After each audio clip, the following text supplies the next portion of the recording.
আকাশবাণী খবর পড়ছি চঞ্চল ভট্টাচার্য। প্রথমে বিশেষ বিশেষ খবর। কেন্দ্রীয় মন্ত্রিসভা দেশে আরও ৮৫টি নতুন কেন্দ্রীয় বিদ্যালয় স্থাপনের বিষয়টি অনুমোদন করেছে। কেন্দ্রীয় মন্ত্রিসভা দিল্লি মেট্রোর চতুর্থ পর্যায়ে ২৬.৪৬৩ কিলোমিটারের রিথালা কুণ্ডলী করিডর স্থাপনের বিষয়টিও অনুমোদন দিয়েছে। প্রধানমন্ত্রী বলেছেন, উত্তর পূর্ব ভারতের দেশের উন্নয়নকে এগিয়ে নিয়ে যাওয়ার অপার সম্ভাবনা রয়েছে। তিনি আজ নতুন দিল্লির ভারত মণ্ডপমে অষ্টলক্ষ্মী মহোৎসবের সূচনা করেন।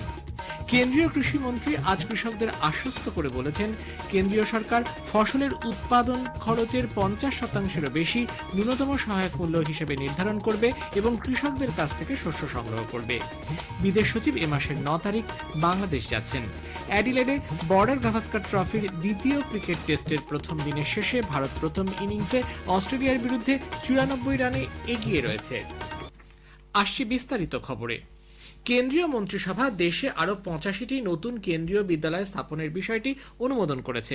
সেই সঙ্গে কর্ণাটকের শিভামোগায় বর্তমানে যে কেন্দ্রীয় বিদ্যালয় আছে তার প্রত্যেক ক্লাসে আরও ২টি শ্রেণী যোগ করার সেটিকে সম্প্রসারণ করা হবে। এর জন্য মোট খরচ ধরা হয়েছে ৫,৮৭২ কোটি টাকারও বেশি। নতুন দিল্লিতে আজ সন্ধ্যায় প্রধানমন্ত্রী নরেন্দ্র মোদীর পৌরোহিত্যে মন্ত্রিসভার বৈঠকের পর তথ্য ও সম্প্রচার মন্ত্রী অশ্বিনী বৈষ্ণব সাংবাদিকদের বলেন, নতুন এই কেন্দ্রীয় বিদ্যালয়ে ৮২,৫৬০ জন ছাত্রছাত্রী কম খরচে উন্নত মানের শিক্ষার সুযোগ করে দিয়ে তাদের সামনে নতুন এক দিগন্ত খুলে দেবে। এই সিদ্ধান্তের ফলে আরো ৫,৩৮৮টি পদও সৃষ্টি হবে। न्यू एजुकेशन पॉलिसी का इम्प्लीमेंटेशन करने के लिए पीएम श्री माननीय प्रधानमंत्री जी के सेकंड टर्म में लाया गया था और उसमें केंद्रीय विद्यालय और नवोदय विद्यालय को एग्जाम्पलर स्कूल्स के हिसाब से पीएम श्री स्कूल्स में डेजिग्नेट किया गया है और न्यू एजुकेशन पॉलिसी के इम्प्लीमेंटेशन का वहां पे एक तरीके से मॉडल बने so that other schools can start following the new education policy.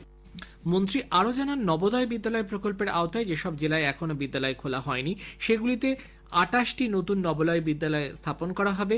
এতে উপকৃত হবেন ১৫,৬৮০ জন ছাত্রছাত্রী। ১,৩১৬টি নতুন পদ সৃষ্টি হবে। নতুন নবোদয় বিদ্যালয়গুলি গড়ে তুলতে খরচ পড়বে ২,৩৬০ কোটি টাকা। শ্রী বৈষ্ণব বলেন, সব কেন্দ্রীয় বিদ্যালয় ও নবোদয় বিদ্যালয়কে পিএম শ্রী স্কুল হিসেবে চিহ্নিত করা হচ্ছে, যার মাধ্যমে ২০২০ জাতীয় শিক্ষানীতি রূপায়ণ করা সহজ হবে। কেন্দ্রীয় মন্ত্রিসভা দিল্লি মেট্রোর চতুর্থ পর্যায়ে ২৬.৪৬৩ কিলোমিটারের রিথালা কুণ্ডলী করিডর স্থাপনের বিষয়টিও অনুমোদন করেছে। মন্ত্রী অশ্বিনী বৈষ্ণব সাংবাদিকদের জানান, এর ফলে জাতীয় রাজধানীর সঙ্গে প্রতিবেশী হরিয়ানার মধ্যে যোগাযোগ আরও বাড়বে। প্রকল্পের অনুমোদনের দিন থেকে ৪ বছরের মধ্যে এটি নির্মাণ কাজ শেষ করার লক্ষ্যমাত্রা ধার্য করা হয়েছে। এর জন্য খরচ পড়বে ৬,২৩০ কোটি টাকা। বর্তমানে শহীদস্থল বা বাস আড্ডা থেকে রিথালা পর্যন্ত যে করিডর আছে এটি হবে তার সম্প্রসারণ। এই করিডোরে মোট ২১টি স্টেশন থাকবে।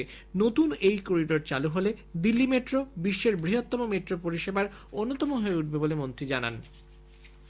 প্রধানমন্ত্রী নরেন্দ্র মোদী বলেছেন, উত্তর পূর্ব ভারতের দেশের উন্নয়নকে এগিয়ে নিয়ে যাওয়ার অপার সম্ভাবনা রয়েছে। তিনি বলেন, একবিংশ শতাব্দী প্রাচ্যের, এশিয়ার এবং ভারতের। আগরতলা, গুয়াহাটি, গ্যাংটক, আইজল, শিলং, ইটানগর এবং কোহিমার মতো উত্তর পূর্বের বেশ কয়েকটি শহরের দেশের অন্যান্য মহানগরীগুলির মতোই প্রচুর সম্ভাবনা রয়েছে। প্রধানমন্ত্রী আজ নতুন দিল্লির ভারত মণ্ডপমে অষ্টলক্ষ্মী মহোৎসবের সূচনা করেন। ৩ দিনের এই মহোৎসবে উত্তর পূর্বাঞ্চলের 8টি রাজ্যের সংস্কৃতি, বস্ত্রশিল্প, চারুকলা, পর্যটনের সুযোগ এবং নিজস্ব পণ্যের সম্ভার তুলে ধরা হয়েছে।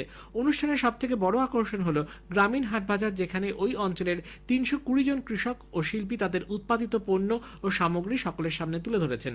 প্রধানমন্ত্রী আজ এই প্রদর্শনী ঘুরে দেখেন। তিনি বলেন, সরকার ইমোশন অর্থাৎ আবেগ, ইকোনমি অর্থাৎ অর্থনীতি এবং ইকোলজি অর্থাৎ বাস্তুতন্ত্র এই ত্রিধারার সঙ্গে উত্তর পূর্বাঞ্চলকে যুক্ত করেছে।